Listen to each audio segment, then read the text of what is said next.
The distress signal had been looping for 173 years. No one knew who had first cataloged it. No one knew why it hadn't degraded into static long ago.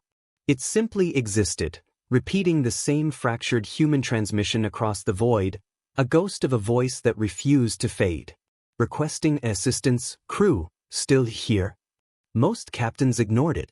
Ancient human signals were bad luck. That was the quiet rule whispered across trade routes and war fleets alike. Humans had vanished from known space over a century ago, but what they left behind lingered. Captain Ralvek did not believe in superstition. He believed in salvage. Lock onto the signal, he ordered. The bridge of the Kepri hummed softly as instruments recalibrated. Outside the viewport, the stars stretched into thin lines as the ship adjusted its trajectory. Navigator Syleth hesitated. Captain, this signal has been flagged in 14 separate systems, she said carefully. Every vessel that attempted recovery either returned empty or did not return at all. Ralvek leaned back in his command chair, his expression unreadable. And yet, he said, the signal remains. Syleth's 4 eyes flicked toward him. That's exactly the problem. Ralvek ignored her. Bring us in. The ship emerged from fold space into silence. No debris field. No asteroid cluster. No obvious wreckage. Just darkness. And then, there, Syleth whispered. At first, it looked like a shadow. A distortion in the starlight.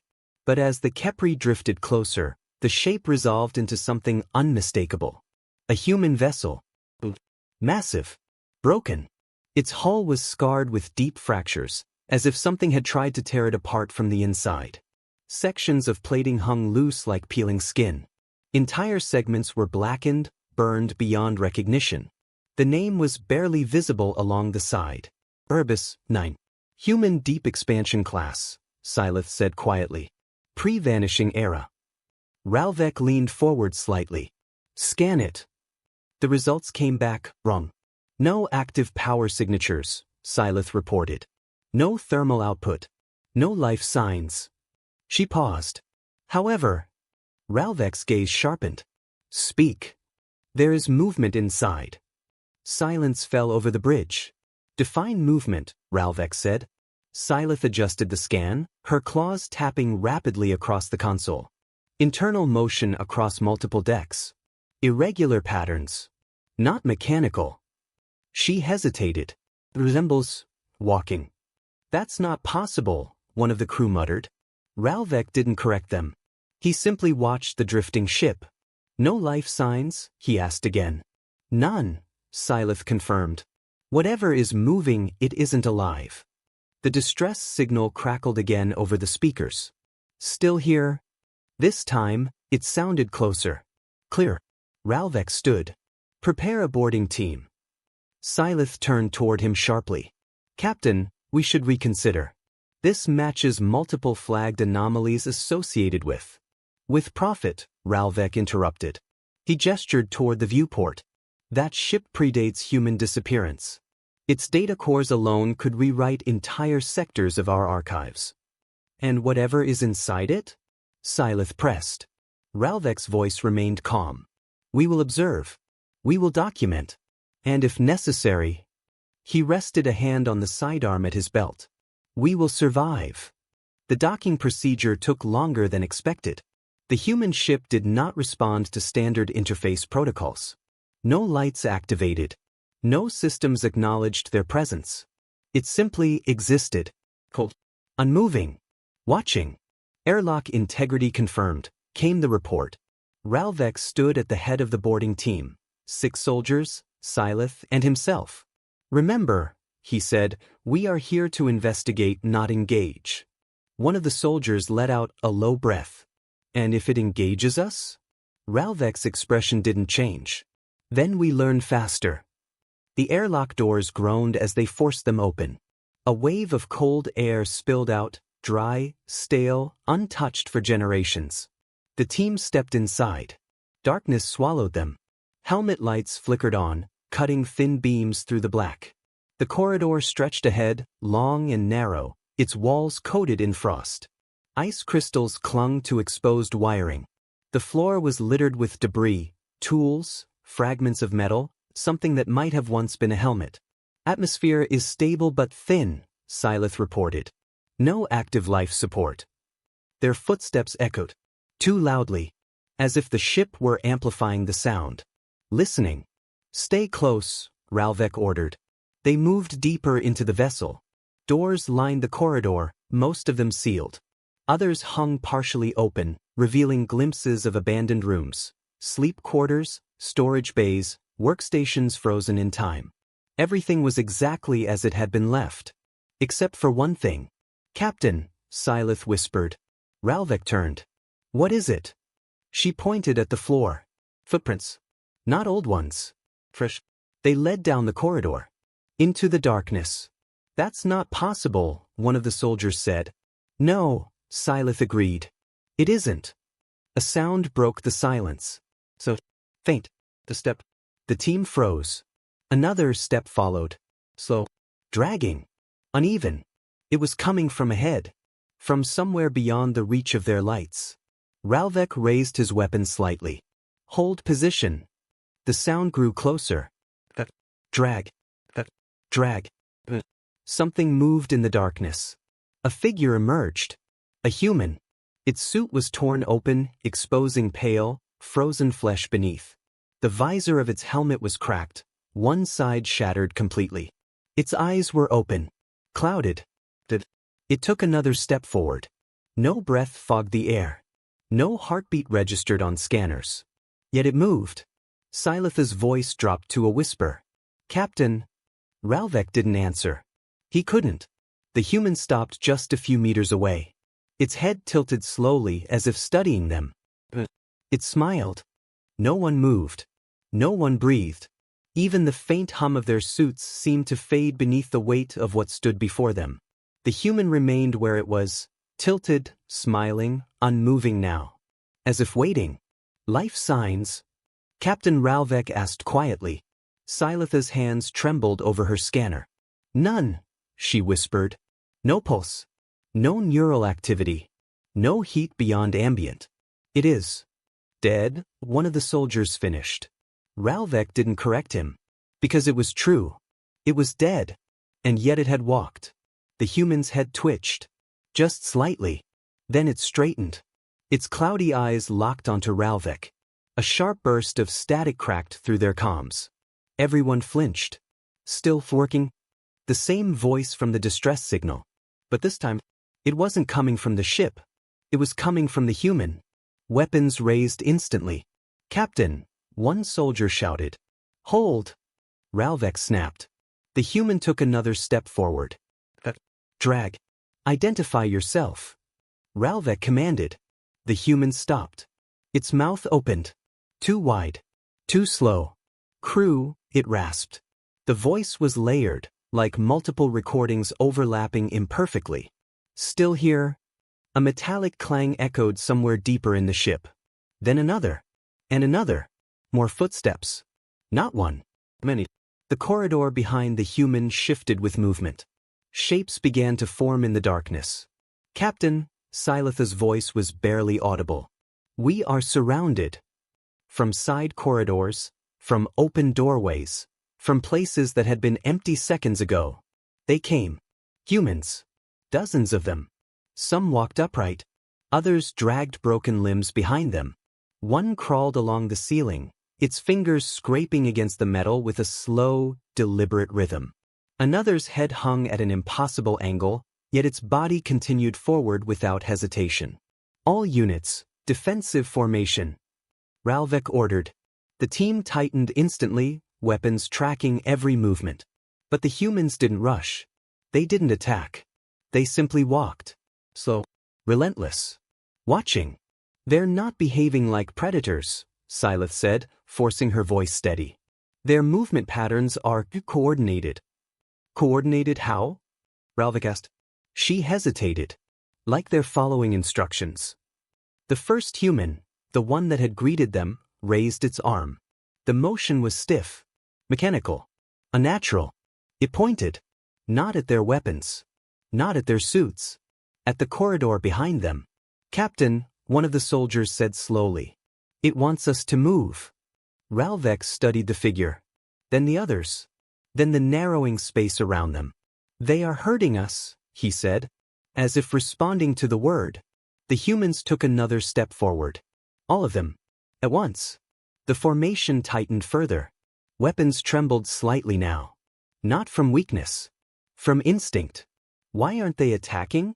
Another soldier whispered. No one answered. Because the truth was worse. They don't need to, Syleth said softly. A loud clang echoed behind them. The team spun. The airlock door. It had sealed shut. Without command. Without power. Without explanation. Captain, we've lost external control, one soldier reported. The ship is overriding our systems. That's impossible, Ralvex said sharply. It has no power source. Syleth's scanner flickered wildly. Something is active, she said. Not standard energy signatures, but something is moving through the structure. The walls creaked. Not like metal under stress. Like something shifting beneath them. A slow, pulsing vibration ran through the floor. The humans reacted instantly. All heads turned. Not toward the crew, but toward the ship itself. As if listening. As if waiting for instructions. They moved again. Closer. One of them stepped into the light fully. Its suit bore an old insignia, human military. Its chest was torn open. Completely hollow. Yet it stood. And watched. And waited. Captain, Syleth whispered. Ralvec didn't take his eyes off them. What is it? Her voice broke. They aren't just moving. The pause. They're repositioning us. The realization hit all at once. Every step they took backward, every shift in formation, the humans adjusted, guiding them, controlling the space. Like a shepherd with prey. Another pulse ran through the ship. Stronger this time. The lights flickered. For the first time since they boarded, a faint red glow ignited along the walls. Emergency lighting. Alive. The corridor stretched behind them now, illuminated in dim crimson. And the humans stopped. All at once. Perfectly still. Then slowly, every single one of them turned. Not toward the crew, but toward the same direction. Deeper into the ship. Toward something unseen. Something waiting. The first human lowered its arm. Then lifted it again. Pointing forward. Not a suggestion. A command. Ralvec's grip tightened on his weapon. They want us to go, he said. Syleth swallowed hard. And if we don't? From somewhere ahead. Deep within the ship. Something answered. A sound. Not footsteps. Not metal. A voice. Awake. Bring them. No one argued. Not after that voice. It hadn't sounded broken like the distress signal. It hadn't stuttered or layered over itself. It had been clear. Aware. Alive. Captain Ralvec lowered his weapon slightly. Not in surrender, but in understanding. We move, he said. The formation tightened as they advanced down the corridor. The humans followed. Not chasing. Not attacking. Escorting. Every step echoed in the red-lit passage, the glow pulsing faintly like a heartbeat. Except, there was no heartbeat. Syleth scanned constantly, her device flickering between error messages and impossible readings. Captain, I am detecting signal activity in the walls, she said. Define activity. She hesitated. It resembles neural patterns. Ralvec didn't respond immediately. He didn't need to. The implication was already there. This ship, Syleth continued slowly, it isn't just a vessel anymore. Another pulse ran through the corridor. Stronger this time. The walls creaked again. But now it was unmistakable. They weren't just creaking. They were responding. A panel beside them shifted slightly, as if something beneath it had moved. Not mechanical. Not structural. Organic. One of the soldiers flinched. Did you see that? Yes, Ralvec said. Don't touch anything. They passed an open chamber. Inside, more bodies. Dozens. Human crew, still strapped into seats, collapsed over consoles, frozen in their final moments. Except, one of them moved. Its fingers twitched against the armrest. Slow. Delayed. Scythe stepped back sharply. Captain, those bodies. I see them. The figure's head lifted. Just slightly. Not enough to stand. Not enough to live. But enough to notice them. The door to the chamber slammed shut behind them. No one spoke. They kept moving. The corridor began to narrow. The air grew heavier. Not thicker, but heavier. Like pressure against the mind instead of the body. Scythe winced. Something is interfering with our cognition. Explain. My thoughts, they're not fully my own. Ralvek felt it too. A subtle pull. A quiet suggestion. Keep moving. Not a command. Not quite. But close. Another voice crackled through their comms. Not the broken distress signal. Not the clear voice from before. This one was different. Layered. Dozens of voices speaking at once. Together. Still here. Still working. The humans behind them matched the rhythm. Their steps synchronized. Perfectly timed. Ralvek turned slightly. They are responding to it. Or it's responding to them, Scythe said. Ahead, the corridor split into 3 paths. Without hesitation, the humans behind them shifted, blocking 2 of them, leaving only one open. They're guiding us, one soldier said. No, Ralvek corrected. They're choosing for us. The open path was darker. The red lights dimmer. The air colder. And yet, every instinct told them the same thing. That was where they were meant to go. Scythe's scanner spiked suddenly. Captain, energy readings increasing ahead. Power source. I don't think so, she said. It's centralized. Ralvek understood immediately. A core. They were being led to the heart of the ship. Another pulse. Stronger. This time, the floor beneath them shifted slightly, tilting just enough to force their balance forward. Did you feel that? A soldier asked. Yes, Ralvek said. It's accelerating our movement. The realization settled over them like ice. The ship wasn't just guiding them. It was moving them. The walls pulsed again. And this time, they saw it clearly. Beneath the metal plating, something moved. Not wires. Not systems. Something alive. Scythe stepped back, horror creeping into her voice. That's not possible. But it was. The ship wasn't dead. It wasn't even dormant. It was awake. And it was watching them. The corridor finally ended at a massive sealed door.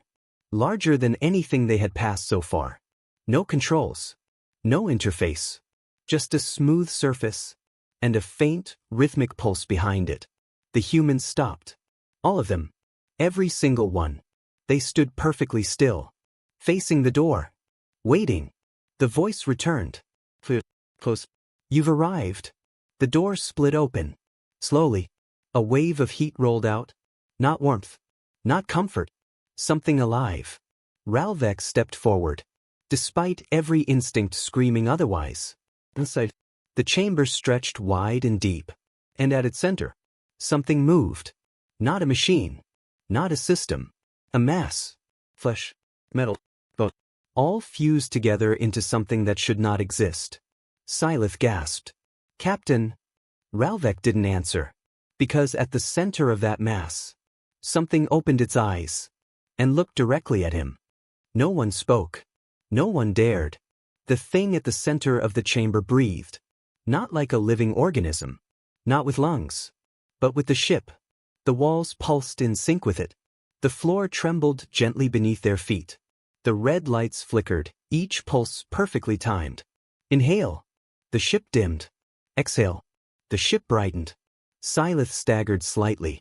It's synchronized. The entire vessel is responding to it. Ralvek's voice came low. Controlled. What is it? The thing smiled. Release. Something within the mass shifted in a way that resembled one. At its center, a human face emerged from the fusion of flesh and metal. Stretched. Distorted. But unmistakably human. Its eyes locked onto Ralvek. Alive. Fully aware. Captain, it said. Ralvek's grip tightened on his weapon. You know me. A soft ripple passed through the mass. Wires twitched. Bone flexed. I know, all of you. The voice wasn't just coming from the face. It came from the walls. The floor. The air itself. Everywhere. Scythe stepped back.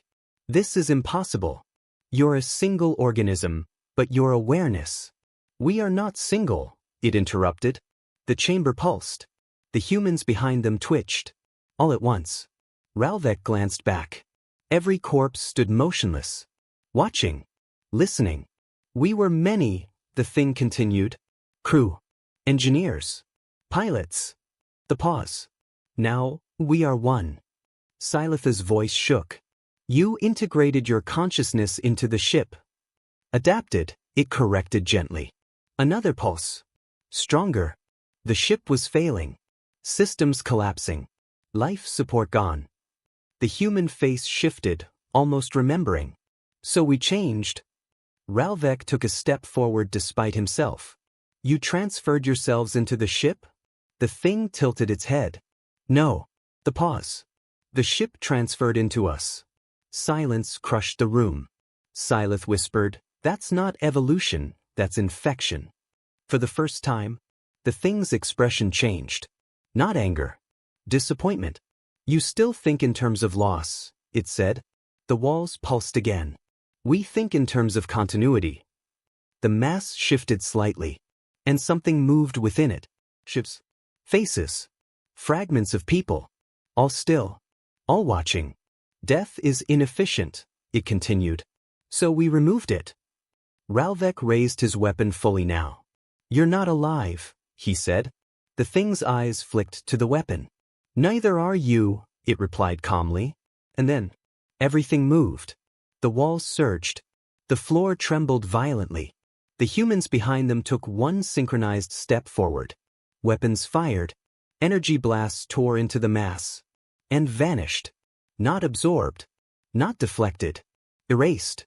Scythe's scanner screamed with errors. Captain, it's not interacting with matter normally. The voice cut through her. We are beyond your definitions. One of the soldiers screamed. A human had grabbed him. Not violently. Gently. Its hand closed around his arm. And then, he stopped. Mid-struggle. Mid-breath. His weapon fell from his grip. His eyes widened. He smiled. Slowly. Unnaturally. No! Scythe shouted. Too late. Turned. And stepped into formation with the others. Ralvek's voice sharpened.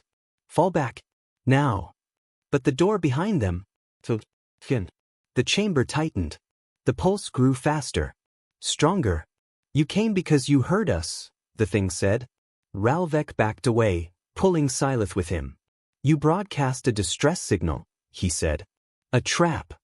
The thing tilted its head again. Yes. No denial. No hesitation. You wanted someone to find you. Yes. Why? The thing's eyes softened. Almost kindly. Because we are still working. The words echoed. Blared. Through the ship. Through the bodies. Through the air. We were built to survive, it continued. To adapt. To continue the mission. Scythe's voice broke. What mission? The thing smiled again. Wider. To expand. The walls surged violently. The humans stepped forward again. Closer. Closer. You are compatible, it said. Ralvek fired again. Useless. The pulses accelerated. The ship groaned. Not in pain. In awakening. And then, the thing spoke one final word. Not to them. Through them. Join. The Kepri drifted in silence. For a moment, nothing happened. No alarms. No signals. No movement. Every system activated at once. Power spike across all decks, the comms officer shouted. We're receiving a transmission from the boarding team. Captain Ralvek didn't respond. Because Captain Ralvek was no longer on the bridge. The screen flickered. Static bled across the display, then stabilized. The image came through. The boarding team stood together inside the human ship. Perfectly still. Perfectly aligned. Their weapons were lowered. Their bodies rigid. Their eyes open. Too wide. And all of them smiling. Captain, the comms officer whispered. Something's wrong. Scythe stepped forward on the screen. Her movements were smooth. Too smooth. Report, the officer demanded. Silitha's mouth opened.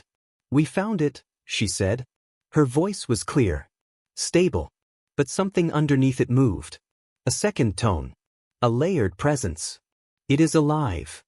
The officer hesitated. Captain Ralvek, respond. Ralvek stepped into frame. His posture was perfect. His expression calm. Wrong. We are continuing the mission, he said. The officer frowned. What mission? The pause. Ralvek's smile widened slightly. Expansion. The screen flickered. Behind them, something moved in the darkness. Not one shape. Many. Shifting. Watching. All of them spoke. At once. We are still working. The transmission cut. Silence returned to the Kepri. For 3 seconds. Every system on the ship responded. Not to commands. To input. External input. Something is overriding navigation, the pilot shouted. We're being locked onto a new trajectory. Source, the officer demanded. The answer came instantly. The human ship. The Kepri's engines ignited. Not at full power, but enough. Enough to move. Toward the nearest populated system. No, shut it down, the officer yelled. Controls didn't respond. They weren't in control anymore. The communication panel lit up again. New transmission. Outgoing. Broadcast on all frequencies. The officer stared in horror. No one authorized this. The message played. Ralvek's face appeared again. Smiling. Now. His eyes moved. Not at the crew. At them. Through the screen. We have found something, he said. Behind him, Silith and the others stood motionless. Watching. Waiting. It adapts, Ralvek continued. It survives. The signal began to distort. To spread. Repeating across channels. Across systems. It only needs one thing. The officer whispered, stop it? Too late. Ralvek leaned closer to the screen. And for a moment, something else looked through him. Something vast. Something hungry. His voice changed. Layered. Endless. Access. The transmission surged outward. Jumping from relay to relay. From system to system. A signal no one could ignore. A distress call. Ancient. Broken. Human. Are you still here? Far away. Across the darkness. Other ships received it. Curious. Greedy. Unaware. And one by one, they turned toward the signal. Just as the Kepri had. Back on the drifting corpse of the Erebus. The lights dimmed. The corridors fell silent. The bodies stood still once more. Waiting. Until the next ones arrived. And deep within the core, the mass pulsed slowly. Patiently. Evolving. Expanding. The human ships were never abandoned. They were never dead. They were waiting.